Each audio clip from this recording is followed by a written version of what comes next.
جی صاف نہیں ہوگا. چلو ٹھیک ہے. بسم اللہ الرحمن الرحیم. کتاب تمہید ابو شکور سالمی صاحب کی خاصہ سال 2 میں ہے. اس کا چوتھا باب اور چوتھے باب کا پہلا سوال اللہ تعالیٰ کی صفتیں قدیم ہیں یا حادث ہیں.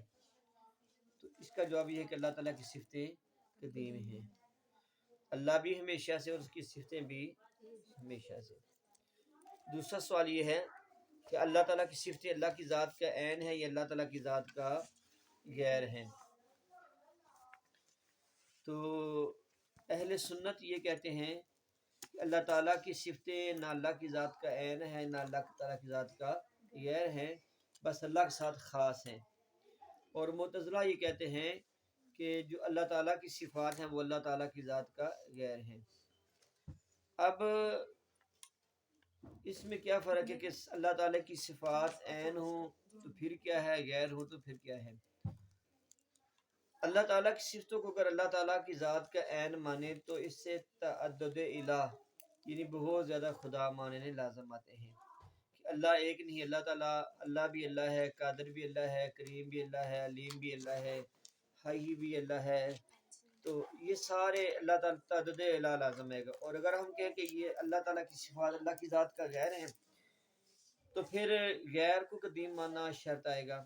تو اہل سنت یہ کہتے ہیں کہ صفات باری تعالیٰ رب کی ذات کا عین بھی نہیں اور رب کی ذات کا غیر بھی نہیں. عین اس لیے نہیں مانتے کہ تعدد الہ لازم آئے گا، اور غیر اس لیے نہیں مانتے کہ غیر کا قدیم ہونا یہ لازم آئے گا. سوال نمبر 3، متکشفہ کے نزدیک صفات ذاتیہ قدیم کتنی کون کون سی ہیں؟ متکشفہ جو کرامیہ کا ایک گروہ ہے وہ کہتا ہے کہ صفات ذاتیہ قدیم 5 ہیں. نمبر 1 حیات، نمبر 2 قدرت، نمبر 3 علم، نمبر 4 سمع اور نمبر 5 ہے بصر. آگے پھر ان کی وضاحت آ رہی ہے بیٹا، میں اس لیے آگے جا رہا ہوں. سوال نمبر 4 ہے کہ اللہ تعالیٰ ہمیشہ سے اپنی صفات کے ساتھ متصف ہے یا صفت کے ظہور کے وقت وہ اس صفت سے متصف ہوتا ہے. اس میں بیٹا اشعری اور کرامی، اشاعرہ اور کرامیہ یہ 2 مذہب ہیں. یہ کہتے ہیں کہ اللہ تعالیٰ ہمیشہ سے صفت سے متصف نہیں ہے، بلکہ جب صفت کا ظہور ہوتا ہے تو تب اللہ تعالیٰ کے اندر وہ صفت آتی ہے. مثال کے طور پر وہ کہتے ہیں کہ جب اللہ کسی کو زندہ کرے گا تو اللہ حی ہوگا، اللہ کسی کو رزق دے گا تو رازق ہوگا، اللہ کسی کو مارے گا تو ممیت ہوگا، اللہ کسی کو قدرت دے گا تو وہ قادر ہوگا. اب کہتے ہیں کہ یہ مطلب صفت پہلے سے نہیں ہوتی، جب اللہ تعالیٰ کوئی کام کرتا ہے تب وہ صفت پیدا ہوتی ہے. یہ کرامیہ اور اشعریہ کا موقف ہے. جبکہ اہل سنت کہتے ہیں کہ نہیں، اللہ بھی ہمیشہ سے اور اللہ کی ذات، اللہ کی صفات بھی ہمیشہ سے. لیکن جو صفت ہے نا، ایک ہوتی ہے صفت ہونا اور ایک ہے صفت کا ظہور ہونا، صفت کا پتہ چلنا. مثلا آپ میرے پاس اتنی مطلب بیٹیاں بیٹھی ہیں، اب آپ میں سے کوئی کپڑا سلائی کرنا شروع کرے، میرے سامنے کپڑا سلائی کر دے تو میں کیا کہوں گا؟ درزی. تو کیا وہ درزی اب بنی ہے؟ یہ پہلے سے درزی تھی. بھی درزی پہلے سے تھی، لیکن میرے سامنے چونکہ درزی کا کام اس نے کیا تو درزی کا صفت پہلے سے تھی لیکن ہمیں اب پتہ چلا ہے. لیکن اشاعرہ اور کرامیہ کہتے ہیں کہ نہیں، جب کوئی اللہ تعالیٰ کام کرتا ہے تو تب وہ صفت اللہ تعالیٰ کی صفت بنتی ہے، پہلے سے صفت نہیں ہوتی. علم الہی کے بارے جہمیہ اور اہل سنت کا مسلک واضح کریں. جہمیہ یہ معتزلہ کی شاہ ہے، کہتے ہیں کہ اللہ تعالیٰ کسی شے کو پیدا کرنے سے پہلے نہیں جانتا، جب چیز پیدا ہوتی ہے تب اللہ تعالیٰ کو پتہ چلتا ہے کہ یہ چیز پیدا ہو گئی ہے.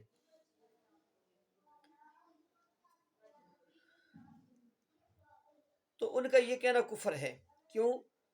اس لیے کفر ہے کہ اگر وہ پیدا کرنے سے پہلے شے کو جانتا نہیں تو وہ پیدا کس کو کرے گا، کس سے کرے گا، کیسے کرے گا، کس لیے پیدا کرے گا، کتنی مقدار میں پیدا کرے گا.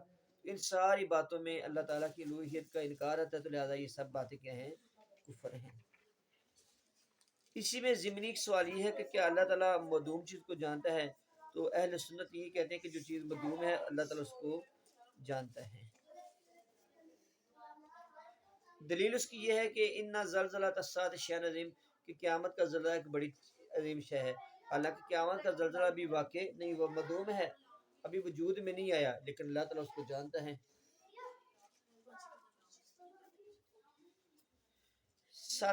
چھٹا سوال ہے کہ اللہ تعالیٰ کے سمیع اور بصیر ہونے کے بارے میں. اتنے بیٹھ کے بتائیں، نہیں اوپر بیٹھ گئے.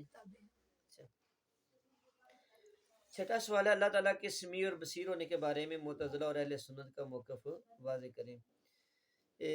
سمیع سننے والا اور بصیر دکھنے والا.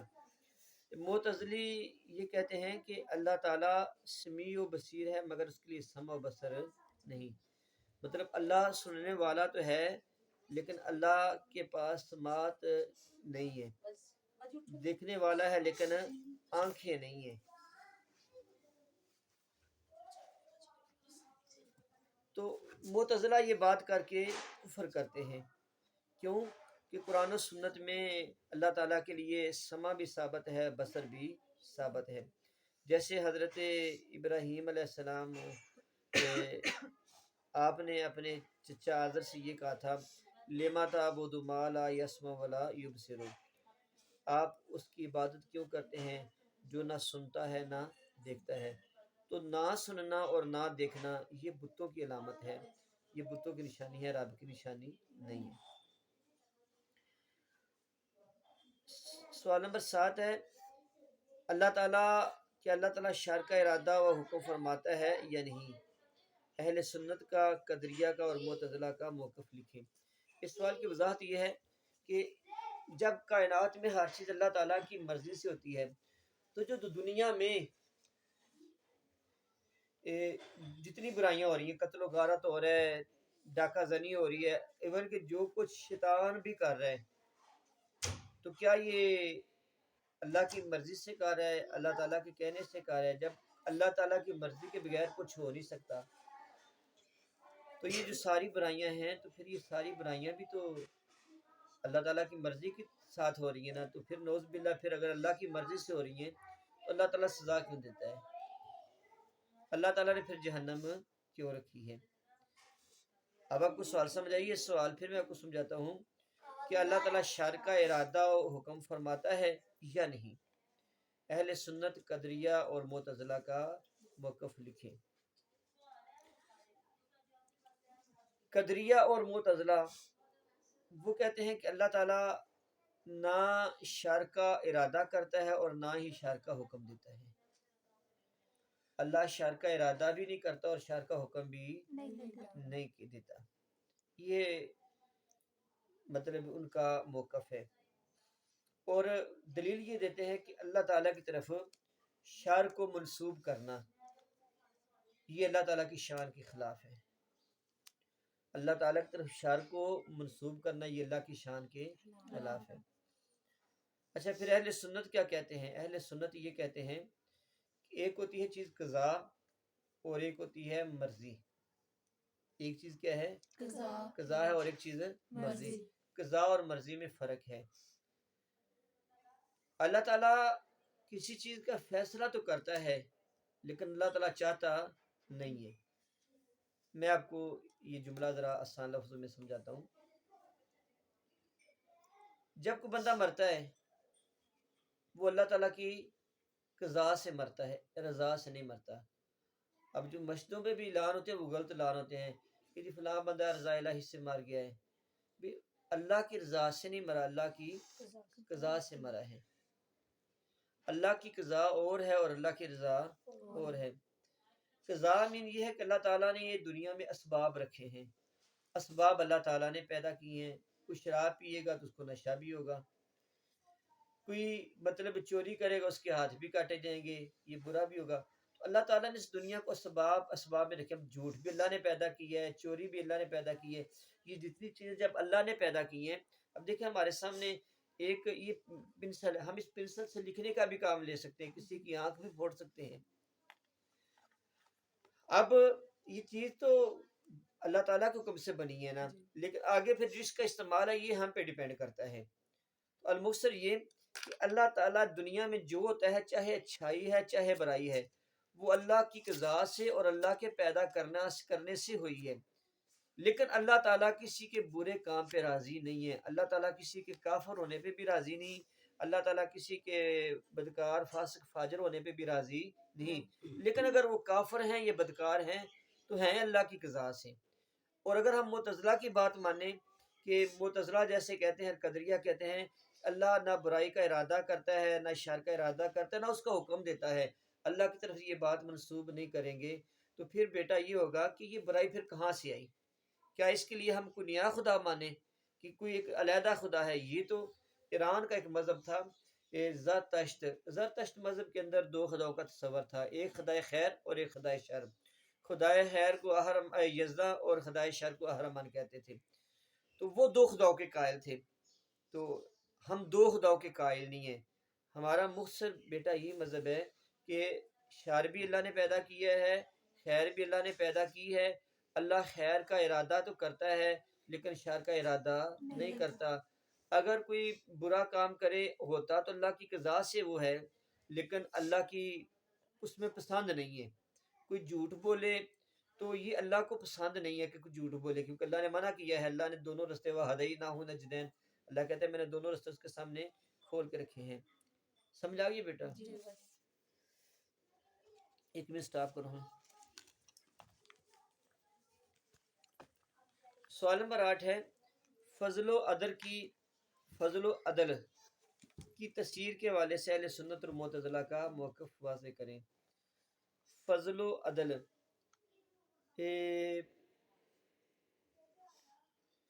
اہل سنت کا موقف یہ ہے کہ فضل کی صفت اور اس کی تفسیر اللہ تعالیٰ کی طرف سے ہے، اور اس کا مطلب یہ ہے کہ کسی پر لطف اور مہربانی کی زیادتی، اور اللہ تعالیٰ کا فضل و لطف مومنوں کے لیے تو ہے، کافروں کے لیے نہیں ہے۔ اللہ تعالیٰ کا فضل کن کے لیے ہے؟ کافروں کے لیے نہیں ہے۔ معتزلی کہتے ہیں کہ اگر یہ کہیں کہ اللہ کا مومنوں پہ تو فضل ہے کافروں پہ نہیں، تو یہ اللہ پر الزام ہے کہ اللہ تعالیٰ ڈنڈی مارتا ہے، کہ اللہ تعالیٰ وہ بھی تو اللہ کی مخلوق ہے نا، تو اللہ کا ان پر بھی تو فضل ہے نا۔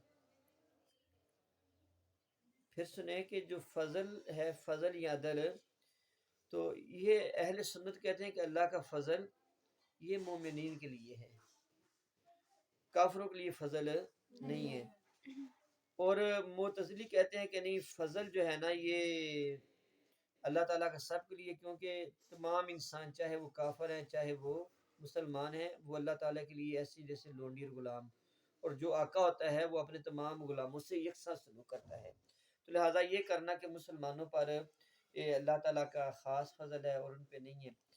تو اہل سنت کہتے ہیں کہ نہیں، مسلمانوں پر یہ فضل ہے کہ اگرچہ تخلیق میں مسلمان کافر برابر ہیں، لیکن اللہ کے فضل سے ان کو ایمان ملا، ان کو ہدایت ملا، ان کو انشراح صدر ہوا، یعنی ان کا سینہ کھلا، تو یہ اللہ تعالیٰ کی یہ جو چیزیں ہیں یہ مومنین کے ساتھ ہی خاص ہیں۔ تو لہذا مومنین کے ساتھ ان چیزوں کا خاص ہونا، اس چیز کا مطلب ہے کہ اللہ کا فضل ان پہ ہے، کافروں پہ فضل نہیں ہے۔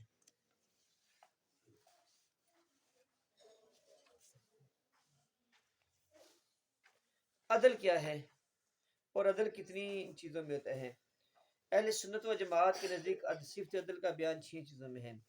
ایک تو یہ کہ اللہ تعالیٰ اپنے بندوں پر ذرا برابر ظلم نہیں کرتا، دوسرا یہ کہ بندوں کی نیکیوں میں ذرا برابر کمی نہیں کرتا، تیسرا یہ کہ بغیر گناہ کیے کسی کو عذاب نہیں دیتا، چوتھا یہ کہ اللہ تعالیٰ اپنے بندوں کو دکھ نہیں دیتا بغیر غرضے سے ہی کہ اور بہت بڑے عوض کے بھی، یعنی اگر بندے کو دکھ آتا ہے تو وہ یا تو اس کے کسی غلطی کی سزا ہوتی ہے، تو یہاں اس کو اس کے بدلے بہت بڑا اجر ملنا ہوتا ہے، تو یہ بھی رب کا عدل ہے۔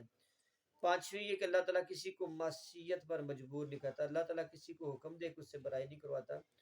چھٹا یہ کہ اللہ تعالیٰ کسی بندے کی طاقت سے زیادہ اس کو تکلیف نہیں دیتا۔ اب یہاں پر سوال یہ ہے کہ جو بھی بندہ گناہ کرتا ہے، تو اگر اللہ نہ چاہے ہم گناہ تو نہ کریں، یہ سوال آتا ہے نا ذہن میں، اگر اللہ تعالیٰ نہ چاہے تو ہم گناہ نہیں کرتے، ہم گناہ تبھی کرتے نا اللہ چاہتا ہے، تو بیٹا یہ بات نہیں ہے۔ دوسری میں ایک اور سوال کر کے پھر دونوں کا جواب اکٹھے دیتا ہوں۔ جب انسان ماں کے پیٹ میں ہوتا ہے تو فرشتے اس کی تقدیر لکھ دیتے ہیں کہ اس نے اتنے نیک عمل کرنے اور اتنے برے عمل کرنے ہیں، تو جب اللہ نے پہلے دن سے ہمارے نیک اعمال اور ہمارے برے اعمال لکھ دیے، ہماری اچھی بری تقدیر لکھ دی ہے، تو ہم نے پھر تقدیر کے مطابق چلنا ہے نا۔ تو اگر ہم اللہ کے لکھے کے مطابق چل رہے ہیں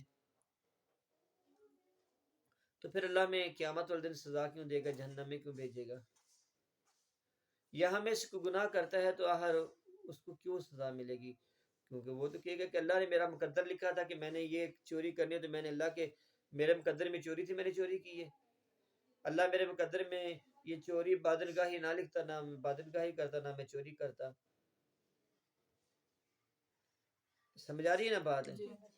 تو بیٹا اس میں یہ نہیں اللہ نے لکھا ہے تو ہم کر رہے ہیں، بلکہ اللہ تعالیٰ کو اصل سے پتا تھا کہ ہم نے دنیا میں جا کے یہ کرنا ہے، تو چونکہ وہ اللہ تعالیٰ کے علم میں تھا، اللہ تعالیٰ نے پہلے سے وہ چیز واضح فرما دی۔ باجی جی تو پلے دسیا جی اصلاح کریا جی۔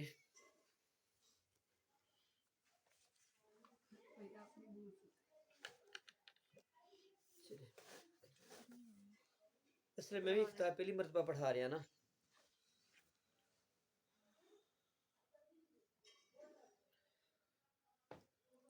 اچھا، تکوین اور مکون سوال نمبر 10 ہے، ایک ہی چیز ہے یا الگ الگ چیزیں ہیں؟ کرامیہ اہل سنت اور متصوفہ کا مسلک، متصوفہ صوفی۔ تکوین اور مکون، ایک ہے مکون، ایک ہے مکون اور ایک ہے تکوین۔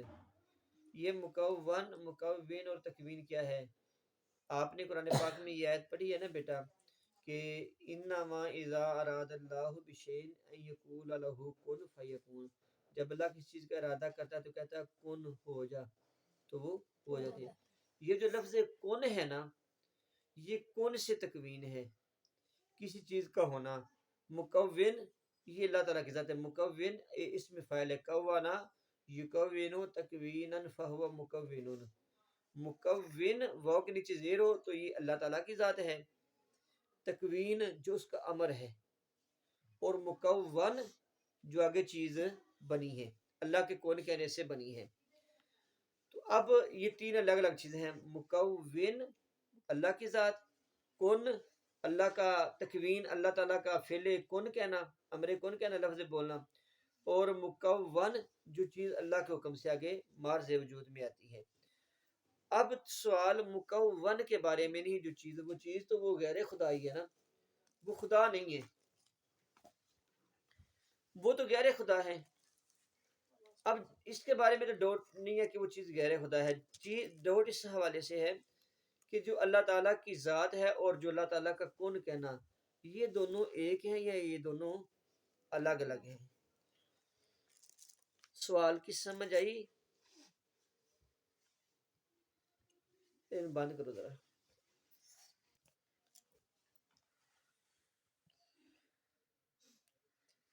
امام ابو الحسن اشعری اور کرامیہ کہتے ہیں تکوین و مکون ایک ہی چیز ہے، اللہ کا فرمان اور اللہ کی ذات یہ ایک ہی بات، دو الگ الگ باتیں نہیں ہیں۔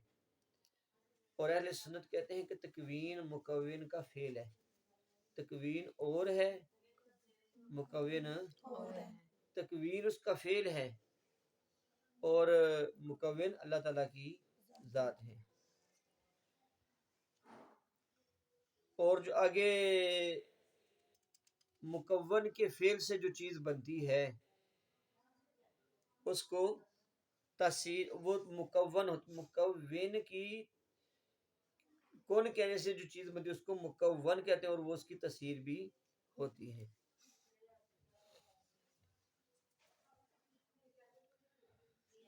اب صورت مسئلہ یہ بنتی ہے کہ ان کے نزدیک یعنی کرامیہ اور متصوفہ کے نزدیک وہ کہتے ہیں کہ مکون جب کسی شے کو پیدا کرتا ہے تو فعل اس سے ظاہر ہو کر مکون یہ جو چیز پیدا ہوئی ہے اس میں حلول کر جاتا ہے اور اس میں سما جاتا ہے۔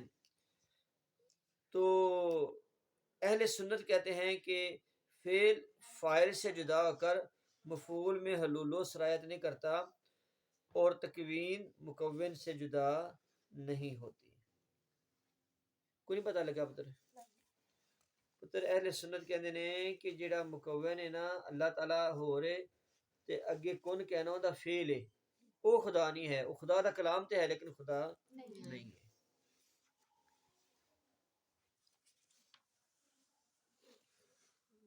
سوال نمبر 12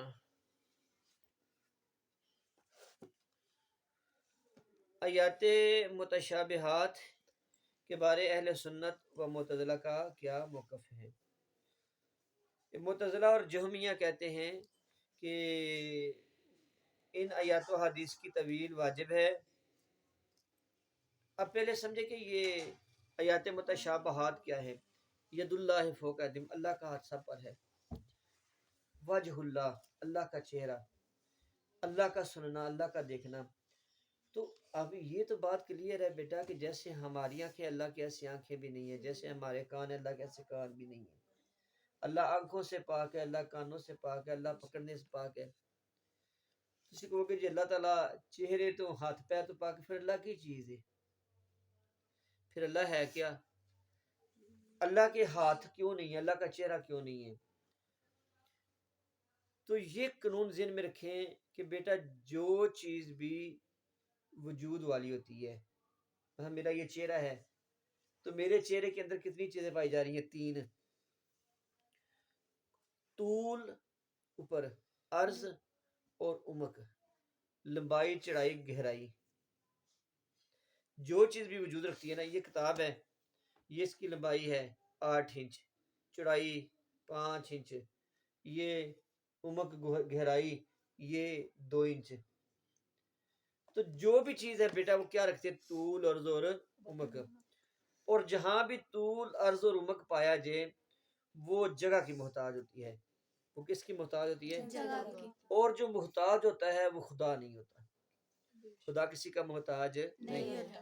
تو لہذا جب اللہ تعالیٰ کے لیے ہم اس طرح وجود ثابت کریں گے جیسے انسان کا وجود، یہ انسان کا چہرہ، یہ انسان کے ہاتھ ہے، تو گویا ہم اللہ تعالیٰ کو محتاج ثابت کریں گے. تو اللہ تعالیٰ، اچھا اگر یہ اللہ تعالیٰ کا چہرہ بھی ہمارے چہرے کی طرح یا ہاتھ ہمارے ہاتھوں کی طرح نہیں ہے تو پھر اللہ نے قرآن میں جو کہا وجہ اللہ، وجہ اللہ سے کیا مراد ہے؟ ید اللہ، اللہ کے ہاتھوں سے کیا مراد ہے؟ تو یہ ہے آیات متشابہات. متشابہات کہتے ہیں جن کا معنی سمجھ میں نہ آئے. تو ہم ان آیات کا کیا کریں گے؟ اس کا جواب یہ دیتے ہیں. اہل سنت کہتے ہیں کہ ان پر ایمان لانا واجب ہے، اس کی تفسیر جائز نہیں اور طویل واجب نہیں. ہم نے یہ کہنا ہے کہ بس اللہ تعالیٰ نے یہ جیسے کلام نازل کیا، اللہ کے ہاتھ اللہ کی شان کے مطابق، اللہ کا چہرہ اللہ کی شان کے مطابق، اللہ کی آنکھیں اللہ کی شان کے مطابق. جب اللہ نے کہا کہ میرا چہرہ ہے تو ہمیں ماننا پڑے گا پھر اللہ کا چہرہ ہے. ہاں آگے پھر ہم یہ طول، عرض، عمق اور حاجت سے بچنے کے لیے ہم کہیں گے اللہ کا چہرہ اللہ کی شان کے مطابق، اللہ کے ہاتھ اللہ کی شان کے مطابق. جبکہ یہ معتزلہ اور جہمیہ کہتے ہیں کہ ان کی جو طویل ہے نا یہ واجب ہے. وہ کہتے ہیں ید اللہ کا معنی لیں گے اللہ کی قوت.